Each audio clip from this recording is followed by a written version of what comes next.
ঢাকার সাভার উপজেলার কমপ্লেক্সে দায়িত্ব পালন করতে গিয়ে এক সাংবাদিককে প্রায় 2 ঘন্টা আটকে রেখে শারীরিক ও মানসিক নির্যাতন, ক্যামেরা ভাঙচুর, মেমোরি কার্ড ছিনিয়ে নেওয়া, মোবাইল ফোনের গুরুত্বপূর্ণ তথ্য মুছে ফেলা এবং প্রাণনাশের হুমকি দেওয়ার গুরুতর অভিযোগ উঠেছে।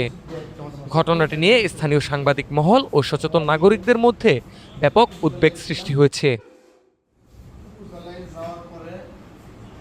ভুক্তভোগী ঢাকা টুডের স্টাফ রিপোর্টার মোহাম্মদ দিদারুল ইসলাম অভিযোগ করেন, রাতের বেলায় উপজেলা কমপ্লেক্সে সরকারি সম্পদের ব্যবহারের বিষয়ে প্রশ্ন তোলার পর উপজেলা সহকারী কমিশনার আব্দুল্লাহ আল আমিন প্রশাসনিক ক্ষমতার অপব্যবহার করে তাকে আটকে রাখেন।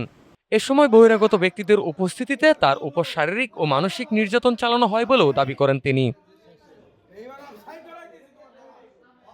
দিদারুল ইসলাম অভিযোগ করেন, নির্যাতনের পাশাপাশি তার ক্যামেরা ভাঙচুর করা হয়, মেমোরি কার্ড ছিনিয়ে নেওয়া হয় এবং মোবাইল ফোনে থাকা ছবি, ভিডিও এবং গুরুত্বপূর্ণ তথ্য মুছে ফেলা হয়।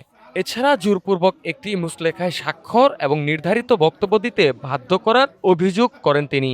মেমোটা কই ফেলছে ভাই? সব কাটলেছে না পুরা ফোনে চলতেছে।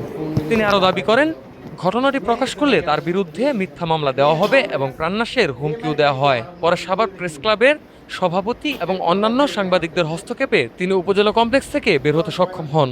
পরে সহকর্মীরা তাকে উদ্ধার করে সাভার উপজেলা স্বাস্থ্য কমপ্লেক্সে নিয়ে গেলে সেখানে চিকিৎসা নেন তিনি। হ্যাঁ ভাই, এ বিষয়ে সাভার উপজেলা নির্বাহী কর্মকর্তা মোহাম্মদ সাইফুল ইসলাম বলেন, উপজেলা কমপ্লেক্সের সিসিটিভি ফুটেজ পর্যালোচনা করে ঘটনার সত্যতা যাচাই করা হবে। অভিযোগ প্রমাণিত হলে সংশ্লিষ্টদের বিরুদ্ধে আইন অনুযায়ী ব্যবস্থা নেওয়া হবে। এদিকে ঘটনার নিরপেক্ষ তদন্ত, দোষীদের দ্রুত আইনের আওতায় আনা এবং সাংবাদিকদের নিরাপদে পেশাগত দায়িত্ব পালনের পরিবেশ নিশ্চিত করার দাবি জানিয়েছে সাংবাদিক নেতারা। আচ্ছা সমস্যা নাই।